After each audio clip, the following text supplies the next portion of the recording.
All right, now we are official, and I'm so happy to be here with my friend Fabian, and I'm Laura Jane.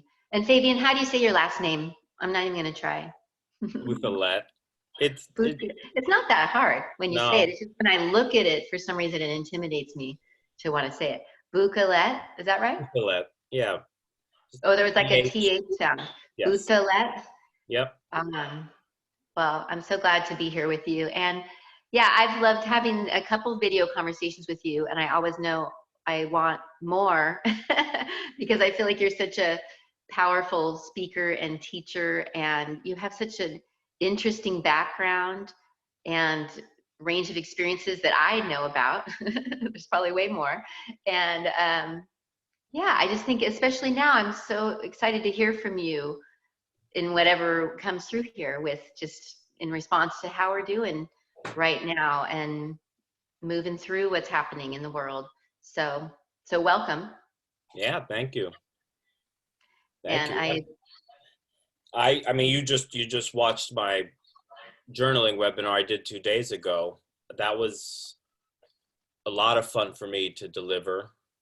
Um, Actually, it was funny in the beginning. Cassandra like opened up this bag of potato chips when I was I having remember people do the that. silent thing, and I unmuted to ring the bell, and then she opens a bag of potato chips, and I was like, ugh. But then also, it was just really funny, and I think just a funny moment that probably people are experiencing who are at home together a lot right now. Here she is. Speaking of, yes. So like we're just in our house together all the time. So, we're just bumping into each other more literally. And it was just a very like authentic, funny moment. And I mean, I'm about to like basically doing my best to pour out my heart and soul about something I care about. I mean, infinitely, which is journaling. But just to, I don't know, to have her do that and just, I just surrendered and accepted, and I just thought it was funny, and it lifted this weight from my chest, and I was just able to share a lot of my journaling stuff, and in a very just pure way without any expectations. It is a business for me, so I am being professional. I want to be professional in everything I do, Yeah. but to just be me and have fun with it, it was great. So I sorry. love I love almost like there's some symbolism there with like opening the bag of chips, you know. I love that.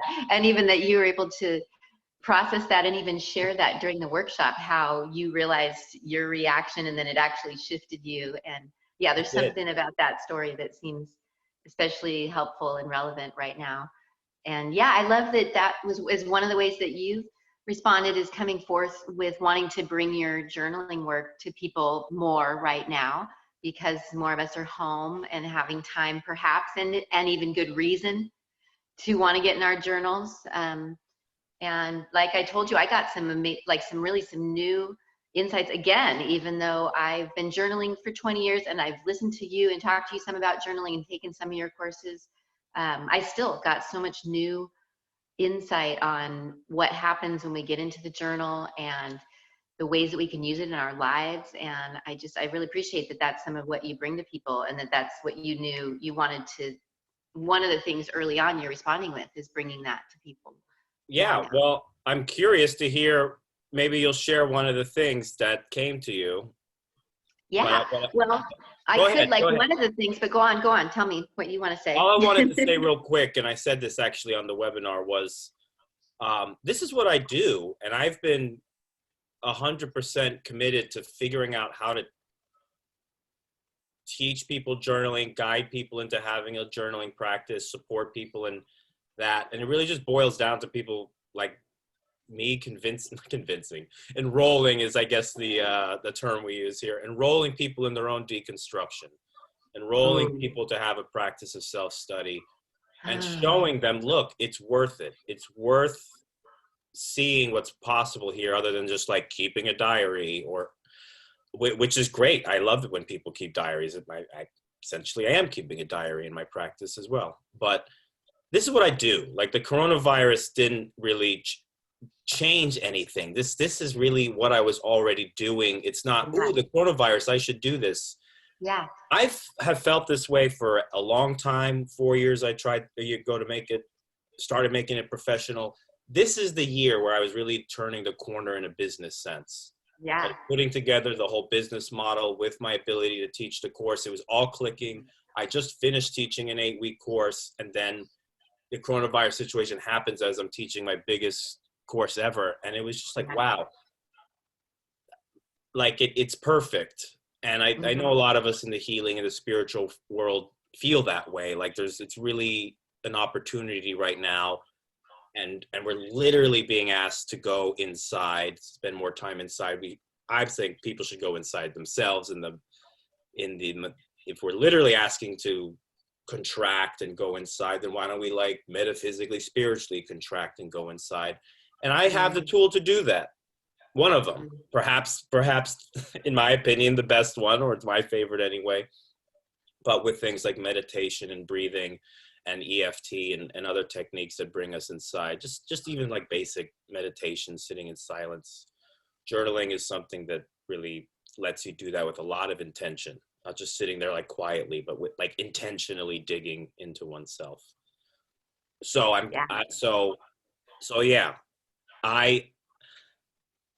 just fuck, it's like every time I talk about it right now, I get so amped up, and I'm like, man, it's just so cool. It just feels so cool to have been preparing, and the moment's here. And it's like, wow, preparation meeting opportunity. Like, yes, wow. right. And I love even that you're modeling that for all of us. Even you talked about that in your workshop, like the feeling that you have when you're doing this work. And to me, that's such a sign that you're so like on purpose and in your passion, right? And that you're being someone in that. And then, like you said, you're so ready for this. Like, like you didn't change because of the coronavirus situation. You just were like, okay, the world is actually even more ready for what I'm already saying and teaching. And I love that you and Cassandra have been such leaders, though, really, in encouraging us all to be innovative in this time, right? And more solution oriented and just rolling with it, like that, being very practical, even if we can be very forward thinking, or even as we can be. So I appreciate that you both have been really modeling that and living that. So yeah, you were ready for this. I think a lot of people, we're here in Southern California, and we're both people in the yoga, spiritual healing, coaching, but transformation, it's what it is. It's transformation, I think. Not that all these self-help and personal development exercise have to be transformational all the time, but why not? It's what it is. It's what they ultimately, if you're going down those paths, you're preparing yourself for transformation. It will happen if you're committed to these paths. That's what's going to happen. So it's happening, and I think a lot of people see it that way. It's been very interesting to see just on social media and talking to people, everyone interpreting it in this community, at least, as like the shift, a turning point, a point of growth and elevation and evolution. And that certainly is the opportunity. And Cassandra and we're just poised with some very practical, her actually owning a yoga studio and me having an online journaling business already going. It's not like a script. It's like, it's here. Oh, okay, who wants to? I'm ready right now. I've already,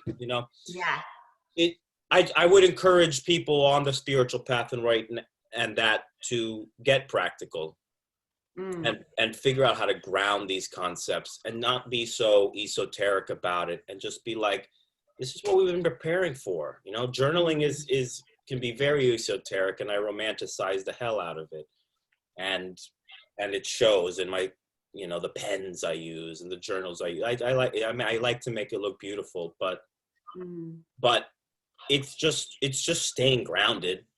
You could give me a big pen and a piece of loose leaf paper, and I can ground myself with that. So make it practical, make it grounded, make it more mundane, and have an everyday feel. we're not going back to like having wellness and transformation be talked about just more, or not, it's not even the word I want to use, just more as an everyday thing than this something esoteric thing out there. And now it's obvious because it's going to show. People who are being able to stay calm right now are going to separate and differentiate themselves. And the people who stay calm and somehow move forward and innovate, such an opportunity for that. Wow. Wow. Oh, that's inspiring right there. And, you know, I feel like too, like one of the big insights I got from what you presented in the workshop is actually, I feel like what I've been getting from you about how we can be handling ourselves within the situation. Because one of the big takeaways and like aha moments I had in what you shared about the journaling, like some of the differences between it being just a place to use as like a diary and just recording what you're doing and feeling versus the option of it being a place of like creation, right? And starting to see what you do want. But then the point that you pointed out, which I'd never really thought about before, that almost that dissonance then that comes up when we're aware of where we are and also seeing where we want to be almost. I think that would be a way to describe what you meant. And that there is this energy to that in that awareness that could even be part of why we don't want to go there, right? Because that awareness can almost be like a tension, right? You called it that there's this tension now, this creative tension that now we get to like work with. And so I feel like that is, again, very like symbolic of what I feel like you've been also encouraging about this time that we can be doing it, whether in the journal or just in life, like realizing it's giving us a chance to look within like we might do in the journal, but then also see some tension between where we're at and where we want to be or what we want to be creating. And then how do we work with that tension, right? And like creating that, bringing that gap together. And then I think you have a lot of tools with journal and things that you teach to help people do that, right? To help us move through that tension, if that's a way to describe it. I don't know. What do you think about that as like an analogy for what we're doing? No, I think it's really cool. If that's how you're interpreting what I'm saying, then great. Like, I mean, dissonance was a good word too that I haven't used, but that's correct. And I even argue like really in life, everything's pulling on each other anyway, whether it's gravitational energy or in our body, right? Our body's a system of levers that pull, connective tissue, tendons pulling. It's not that I ever push anything. It's that I'm pulling this. You know this, right? So there's always tension. Nothing happens unless there's tension. Nothing happens unless there is work being done. And I don't know why that's just, it's like so obvious and basic, but then to take that metaphor from a physical understanding and being like, how do I experience that mentally? How do I experience that emotionally, tension?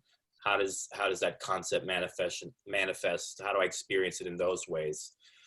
So what I'm really all I'm trying to get people to do as a journaling guy, and I guess I feel like I'm not giving some big secret away. I said it twice in the webinar actually, is I'm just driving people to have an experience of that moment when they are able to let go.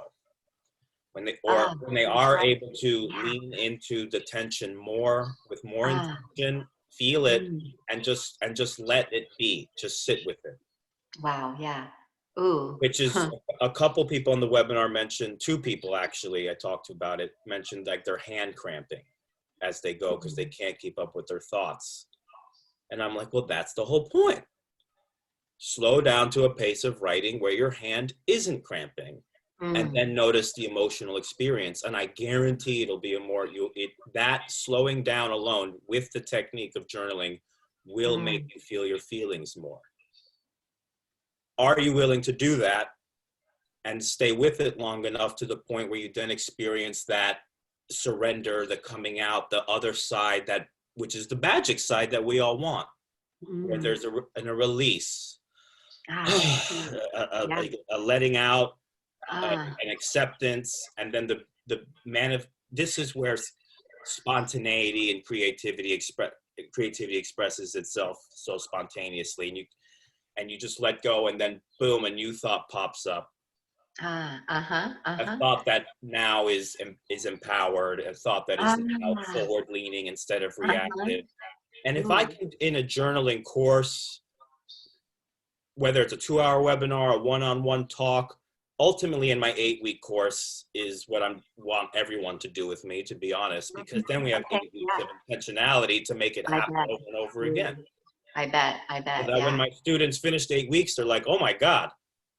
And I'm Oh, like, yeah, there you go. Boom. Now you know wow. how to wield this tool. Now you know how to use this tool Mm, to experience that, and you believe in it. You trust that it is there. Keep going. Just keep wow, going. yeah. And now you've set them up with a tool for life too. That's so powerful. And That's I the love idea. how it's Yeah. such a way to feel our feelings and deal with our feelings, which we know, I think for a long time, most of us have not been doing, right? We've been You're doing all dealing sorts with of feeling? other things with our feelings, right? Which Yeah, right. has a lot to do with our health and mental health and physical health and experience of life. So I love how it's really, it is so beautiful to bring people back to the practice of taking pen to paper, right? Because it is such a powerful practice for us, It's especially since a lot of us are hardly doing it these days, not even signing checks, right? Like a lot yeah. of us don't even touch pen to paper at Well, all. I see. If we No, don't. that's true. It's not. It's the golden age of pen to paper was really. I've been doing a little more history into penmanship and Ah, writing only recently mm, because yeah. I learned it for myself, and then now I'm digging into the history and becoming more of a all around historian of my practice, I guess. Mm, But late 1800s, that time period with good quill pens where they had to write with such beautiful, everyone had to write. It mm, was a time when the technology of the writing implements and the level of education and thought, at least in, mm, mm-hmm. rich upper class society. But anyway, things were getting really expressed in a writing format, and you could see it manifest in handwriting and people's handwriting styles and fonts. People were like handwritten fonts, and just a real connection of elevated thought with elevated writing technique. And it wasn't really all that long ago that we had this kind of golden age of handwriting. And then the Mm, fountain pen came out of World War II. Well, not out of World War II. I'm sorry, the rollerball came out of World War II. The ballpoint pen oh, came out of World wow. War II. And that Huh. made it just more accessible to have a writing Oh, implement. So ah, fountain pens kind of leveled off in popularity. ah. We're seeing it's starting to come around. Fountain pens and journaling is becoming more popular again. Yeah, right. And And it also seems like it's an exciting time too, because in some ways, some of those traditional ways that writing was taught and modeled, it did shut a lot of people down to writing, I think. That so they didn't think of it as something they could go to for well, comfort or therapy, right? people stop thinking of writing as something human. Yes. And that's Wow. like just something just completely inherent and innate about the human experience is that we can't Um, write. yes, Like you yes. can And there's just yeah, draw your finger in sand and write, yeah, right? right? And so just refining it into a fountain pen, I guess, being like the ultimate tool of handwriting. Really, it is. Uh, Here's one of mine. Uh, it just takes it from writing with your finger in sand or chiseling into a tablet into a highly refined experience, and it feels mhm. that way. Like it feels like I'm having some luxury. Well, I mean, I have nice stuff. Like my stuff is really nice. Like it feels good to use it. And it's Uh-huh. gold and it Um, feels like just silk. You're so in here. I'm getting romantic about it. It just puts you in tune with that exact moment that the ink is like hitting the page. yeah, right. So And, remember the example of my friends people whose hands are cramping when they're starting a journaling practice because they're just so and mm, I was and now I'm just now when I journal I'm relaxed and I'm breathing and I can feel the ink coming out of my gold fountain pen nib and going onto the page, and you can even sense the ink and the density and the quality of the paper, and different papers have different mm, mm-hmm. like rates at which they absorb ink. and different inks. So you could now, so yeah, it almost seems like unnecessary. Like, yeah, I can just write about my thoughts with a black big pen on a piece of paper, sure, but it doesn't. This actually feels better. It's a refinement of it's like being in shape or something. But I do think, coming back to the original point, people have kind of stopped viewing writing as something just so human, such a like really like natural experience for us, like that you can't be duplicated handwriting. People, well, what about just typing in my computer? No, Yeah, it's not the same. It's not. Yeah, I find that so true for me too. And like, it's a different side of me writing if I write straight on the computer, which I can do, but it's a very different feeling and a different voice almost. There are times when I was writing more creatively or spending more time, and this isn't even true anymore. Now I actually have slowed down to doing handwriting fiction or even non-fiction, whatever I'm writing. Oh, I didn't know that. Wow. Well, I mean, for fun. Yeah, cool though. But there was a time when I typed it still because I wanted the speed of my recording, my ability to write my thoughts to be faster. But that was a time in my life when I was, well, just more insecure and stressed out. And I think it's interesting now that I'm okay. I'm doing well. And like, I actually, I want to even do my creative writing by hand. Like, I want to go even slower. Well, whoever says that in our world, whoever says, I want to go slower. Oh yeah, slower is way better. No one says that. And I don't know. I guess maybe a big part of what I'm doing in my life is being like, hey, slowing down. There is a lot of power at going in a slower pace. Wow, that is a lot of power, because I mean, I could go on and on about that. I've got 10 lessons about that in my head in my library.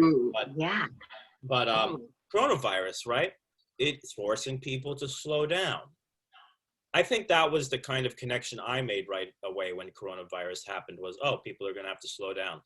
And it's going to make our society of workaholics and people who run out to bars to run away from their problems, people who try to run away from their spouses, people who are running away are going to now have to sit the fuck down at home, and it's going to trigger them. Maybe not and bring that tension, right? But there's just going to be this kind of like, yes, the tension is going to come up. If you are willing to channel it into a journal, it'll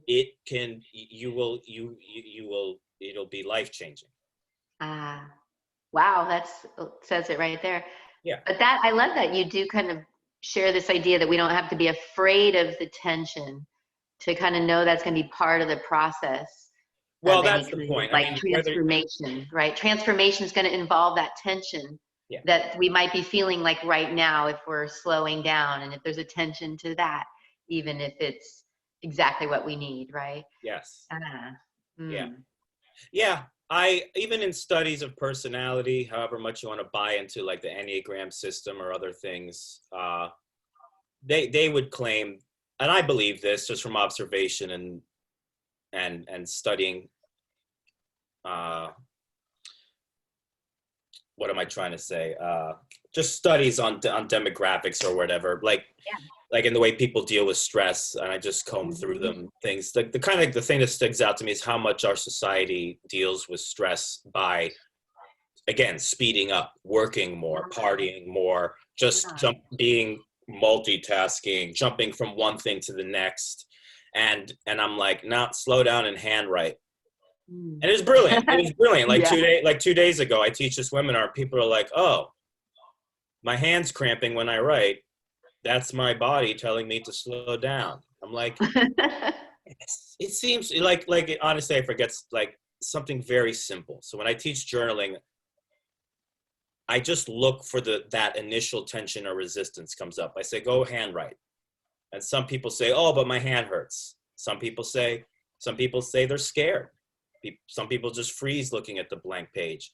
Some people, I say, like, what's your resistance to doing a journaling practice? And they say, well, I'm scared of it being found and read.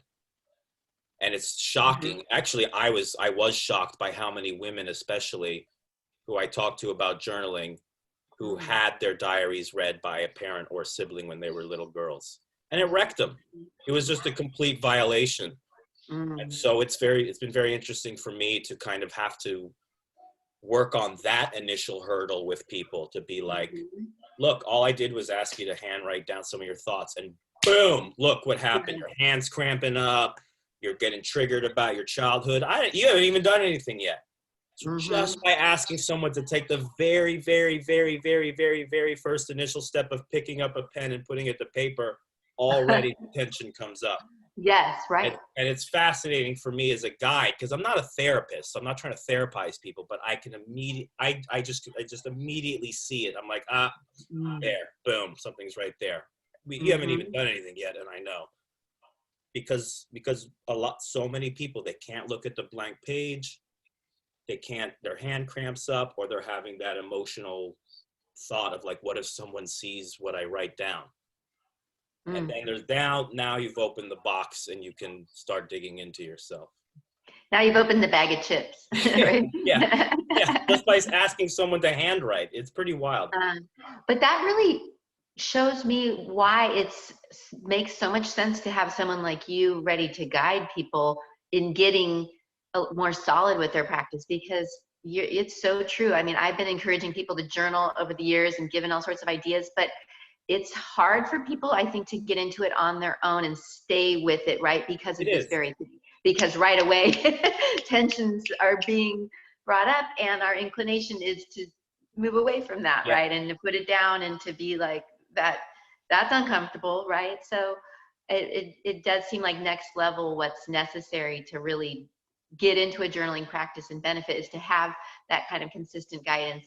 And I can see how something like 8 solid weeks would be, I know how that is when you have your kind of work and you know what it kind of takes for people to get what you want them to get. So, but that's cool that in 8 weeks you can really, that's enough time to get someone through some of that tension and in some momentum where now they can carry on with the continual tension, right? Because that's not going to stop. It's not.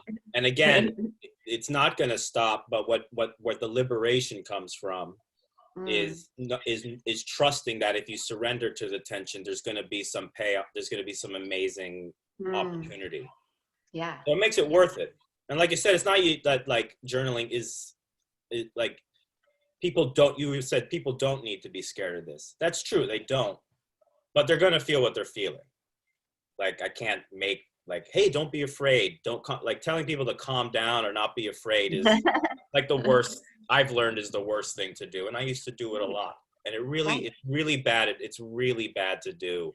I know, right? I'm still getting better at don't tell people to like calm down. Like, no, why are they upset? Like, it's like, really, it's hug them or something, but then listen. Right. It really does. Isn't that interesting though? I think that the more that now we're making more peace with our emotions, we're able to have more energy to be compassionate with other people and their emotions, right? Because we've been doing that same thing to ourselves, like calm down, right?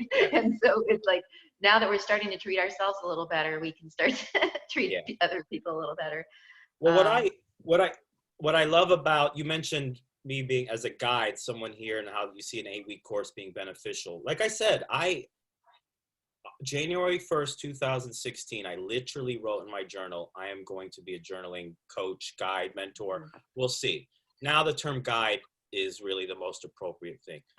Because I love the technique, because I can't be there in your journal with you. I don't even want to be. That's your secret private place. If you want to share something, great. I love hearing people share. I get off on it even, but I have no expectation. I get how private it needs to be. What I'm saying is, guide really is the right term for what I do, because I've journaled for so long. And again, like with transformational intention for 8-9 years now, I've been journaling, trying to figure it out for myself, healing myself. January 1st, 2016, I got to figure out how to teach this because I just want to. I just start pushing people. And I've been learning how to be, it's not about the technique itself either, but me as a person.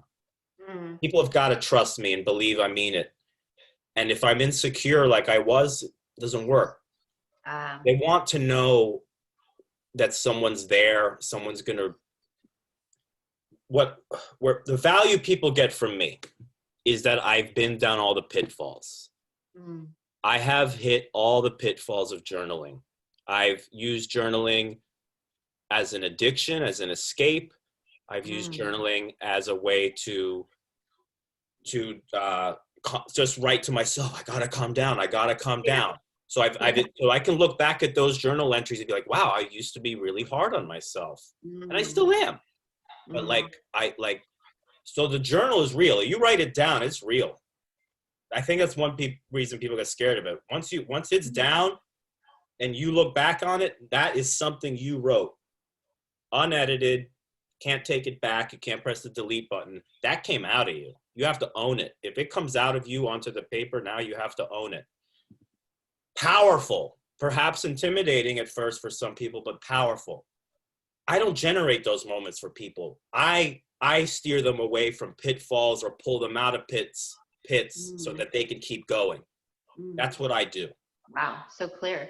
So clear. How much do you think that journaling can help with, like, if we now know that we store trauma, how much do you think it can help with our releasing stored trauma, or whatever, however you might talk about that? Because I know that's some of your expertise too, right? Yeah, yes, it is. Which is relevant right now, because I think a lot of people, or maybe even, right, are being traumatized right now. Yes, Current trauma going on. Absolutely. So, yeah. This is traumatizing for people. This is at worst traumatizing for people.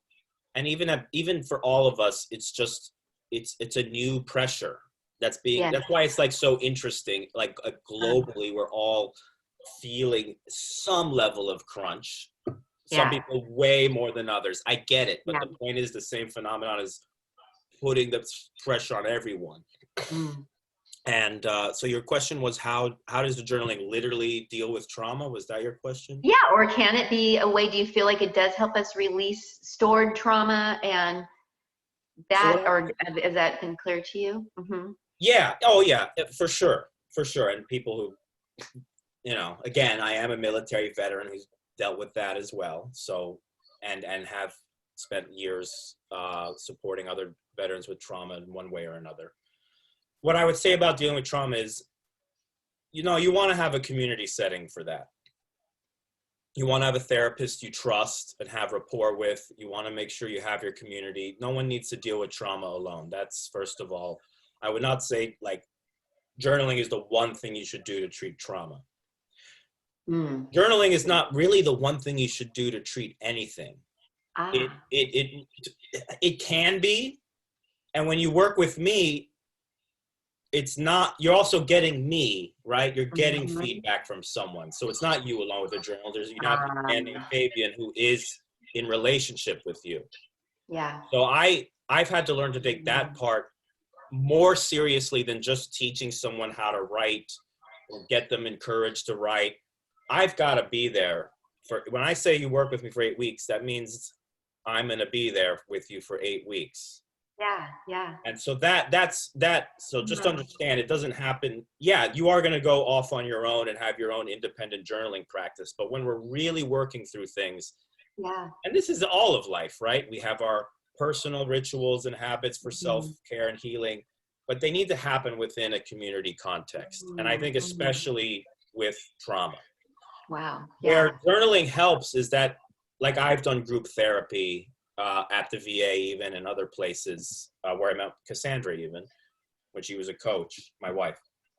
Now I can take all these experiences I'm having and things that I'm conceptualizing, and I can sit down and write it down in my journal. And you might remember in the webinar I mentioned it's important to use a confronting style of writing rather than being confronted. And in this case, me about that. What do you I mean know by I that? said a lot. I said a lot. I said a lot in that webinar. I imagine if you went back and rewatched it, you could probably rewatch that thing multiple times. Anyway, Right? For sure. which is cool. I like presenting information. Right? Yeah. But what I mean is, people. If I tell someone to keep a journal and give them no coaching about it, you're gonna have people who just go into life and they're taking notes about their life essentially. Mm. Today I did this. Today this is what happened. Today I was in therapy and they said this is something to think about. And they're just kind of recording verbatim and just recording what's happening. That's fine. That can be very powerful. But the more elevated version of that is, like I've said, to do it in a narrative or story format, where where you're retelling yourself a story, not just recording something down, but telling yourself a story with some amount of narrative. You don't have to write a novel. It can be a paragraph that has a beginning, middle, and end.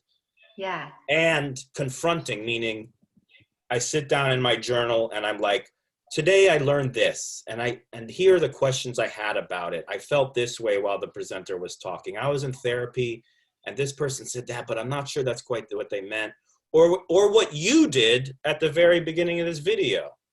You described back to me what I was teaching you, and you described it as dissonance.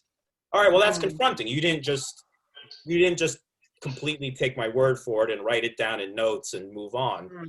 You demonstrated an ability to engage with what I was saying and reframe it for yourself. That's an element of a journaling practice. Take what's happening in your life and reframe it for yourself. It's okay. You can make it your own. Yeah. Right? Now, obviously, I guess there's some pitfalls there, and people might plagiarize, and not giving credit where credit is due is one of the problems that can come up. People just taking it too far and hearing one thing and make something. There are like kind of objective truths you can't bend, right? But people should make these things their own and bring their voice to their own things. I want people to do that. Wow. Yeah. It's almost like bringing your voice to your own life. It really, suddenly is illustrating for me how you're literally getting to choose how you're telling your story and how you're interpreting your story, right? And even it is going to shape how you're experiencing your story. So yes, exactly. Very cool. You kind of hit the nail on the head with that. Wow. If you're having this intimate relationship with yourself, you're going to be refining your voice. If you are journaling, you have a good journaling practice, your voice will be refined. You will find, some people find their voice. Certainly has helped me find my voice and find my rhythm. People, this is how I want to talk about things, and I can talk about it very simply.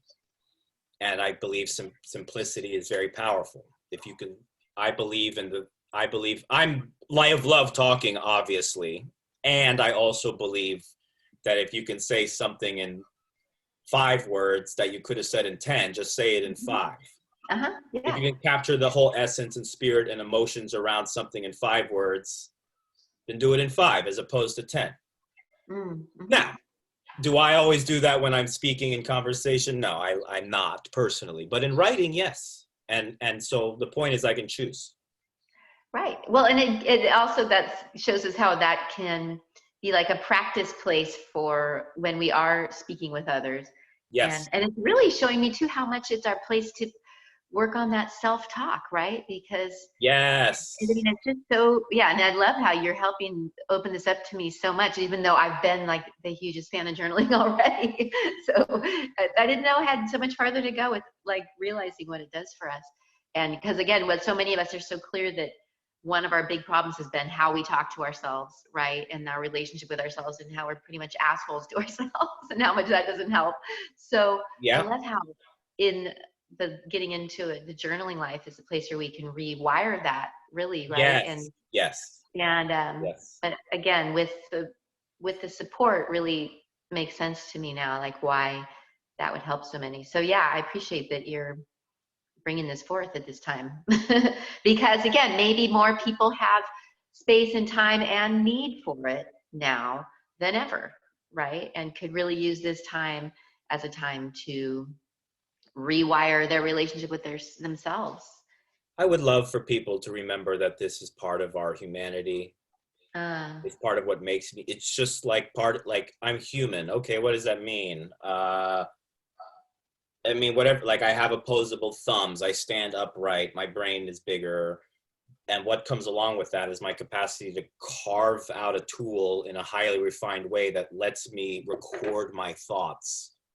And the fact that I'm having any sentient thoughts in the first place, but then able to record them and interact with that recording and edit myself in some way. Like, whoa, like, hey, let's all remember that we can do that and that it's freaking amazing. And yes, this moment in history that we're going through right now, I believe is part of a coming overall consciousness shift for humanity up in a good way. I believe that. Let's reiterate that. I believe journaling is a tool I'm bringing to that because I believe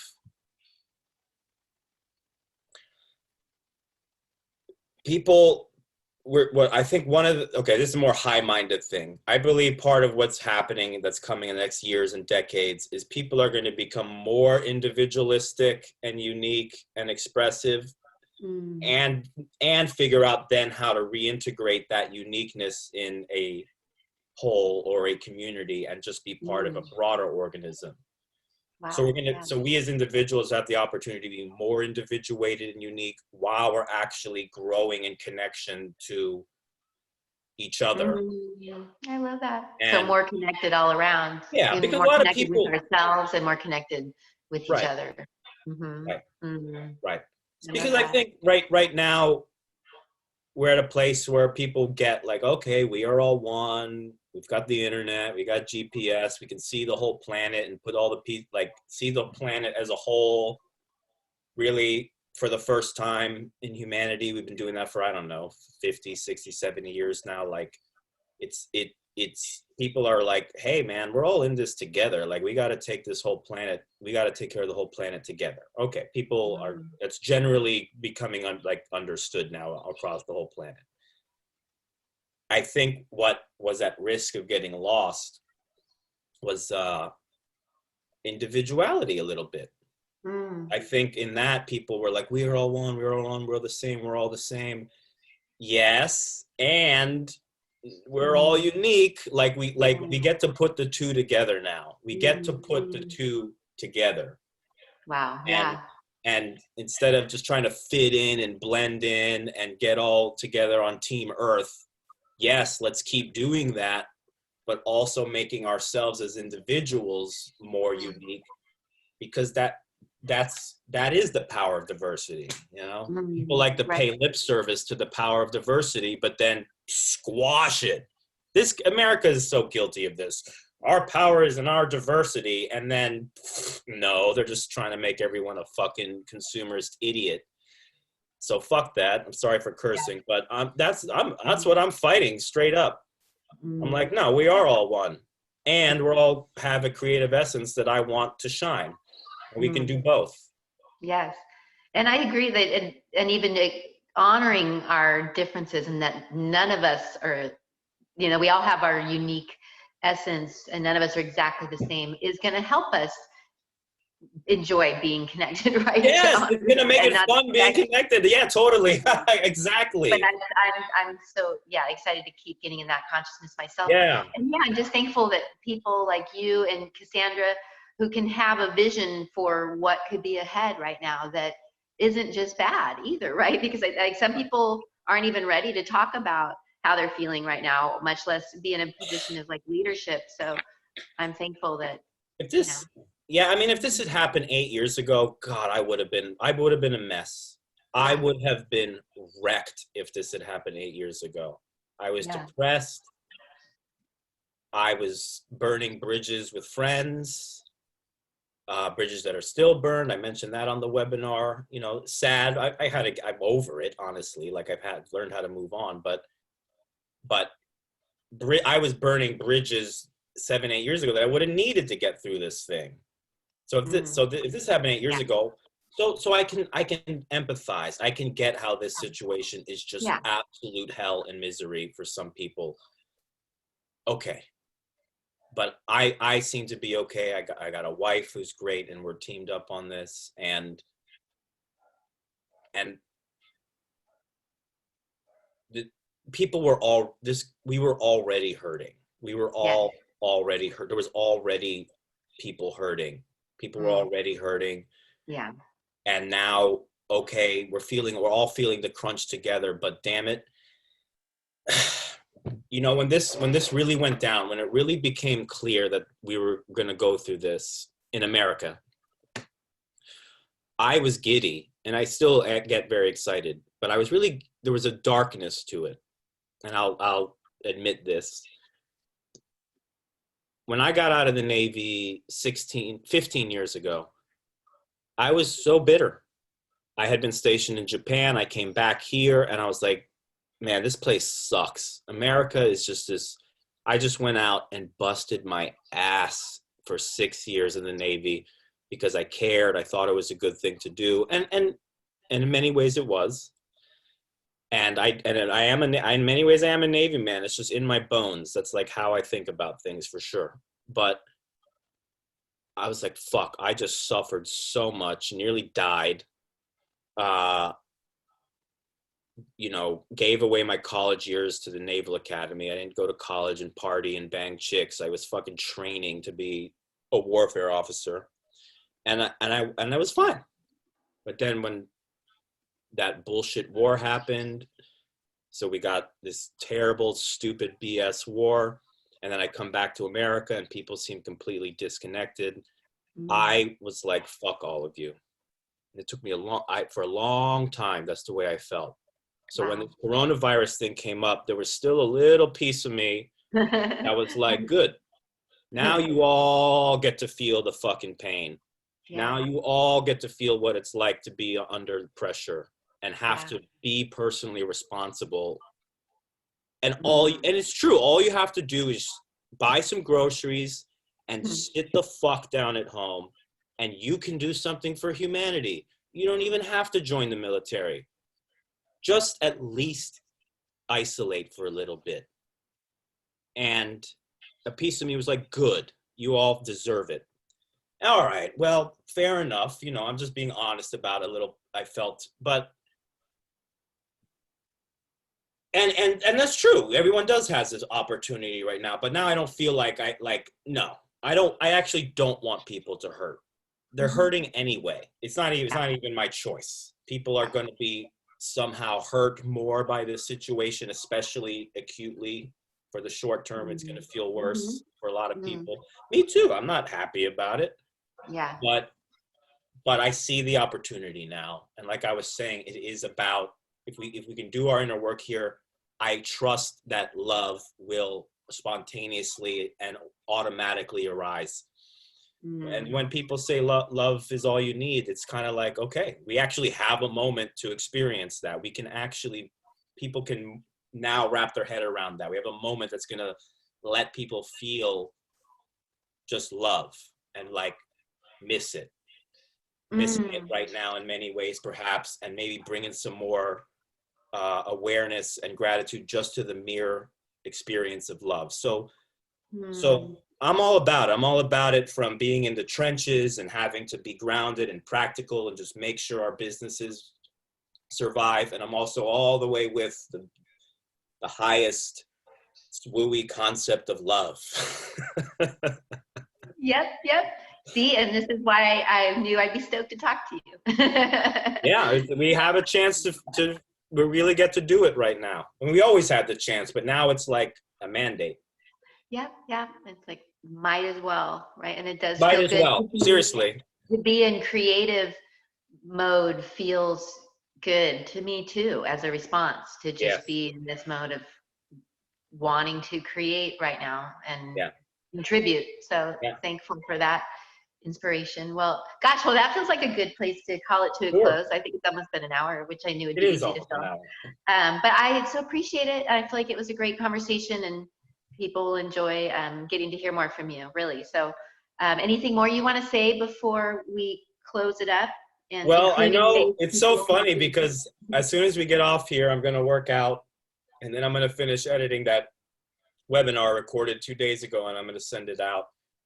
Yeah. And I'm going to also send it out with links. I'm going to start. I've done it before, but now that I'm strapped at home and I have nothing better to do than social media, Yeah. because I haven't been the best with social media, but look, it's what we have right now to connect. I'm going to have a journaling group called Journaling to Wholeness. Okay. The same name. I'll be recording that today, so maybe by the time you edit this video and send it out, it'll be done. But otherwise, just find me on Facebook. The Journaling to Wholeness group, I'm going to be in, and I'm specifically, the way I'm going to keep myself engaged with it is I'm going to start with leading a kind of book club on this. Oh, great. Yeah. I've been wanting to read that book. I've had that one recommended to me many times. It's one of my absolute favorites, and it Yeah. gets to the heart of, I mean, my favorite chapter. Is it chapter 13? No, it's chapter 11. I even remember the chapter, or do I? It is chapter 11. Pain, the price of freedom. Huh. Right? Being willing to That feel goes the with tension. our conversation. That's exactly what we've been talking about. That's what I'm trying. That's all. Like, be willing to feel the tension and breathe through it or journal through it, and then experience the freedom that comes from that. Plain and simple. And this book really writes about it beautifully. So I'm going to start a book club in that Facebook group, and we're gonna generate journaling prompts out of it, and we'll at least once or twice a week have a discussion in there about it. So anyone who wants to like just learn more about journaling or have some accountability for journaling in a very simple way, join that Facebook group. Okay.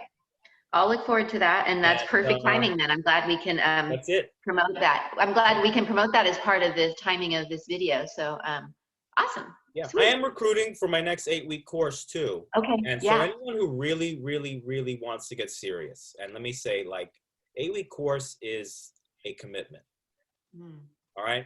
I tell people they need to set aside about 45 minutes a day, 5 days a week for 8 weeks. It's a lot. Not always that much. Anywhere from 20 to 45 more minutes a day. You're gonna have to set aside. And if you can do that 5 days a week for 8 weeks straight, and I move it along, all right. And it's highly. I customize it for people because when you're enrolled in my course, we have way more dialogue with each other. It's not just something you take online videos and I really work with people personally in 8-week course. So it's a bigger investment of time and money and commitment and that. But if you are someone that really, really, really, really sees the value in this, reach out to me and we'll schedule a call. And you do Fabian Bouthelette on Facebook, since you're putting this video on Facebook, right? All right, so that's all people need to know then. Just reach out to me on Facebook. And if you really think, if you see the value in going at it for 8 weeks, let's get on the phone and just talk for like an hour, understand what's going on in your life, really see if journaling is something that is going to make the investment worth it. If it is, great. If not, then we would have talked for an hour and you'll gain some clarity on your life for sure. There'll be some value. Wow. So I'd like to interview everyone personally that's interested in the 8 weeks. Yeah. That's a really conscious, caring element to add. So great. Well, I'm so glad that we have ways right away people can find you and learn with you and be guided by you. So well, awesome. Thank you so much, Fabian. I really appreciate it. Yeah. And have a great day over there. Cheers across town. Yeah, we're just like a half mile apart or something. I know, right? All right. Well, all right. Catch you soon. Talk to you guys soon. All right. Bye, Fabian. Thank you.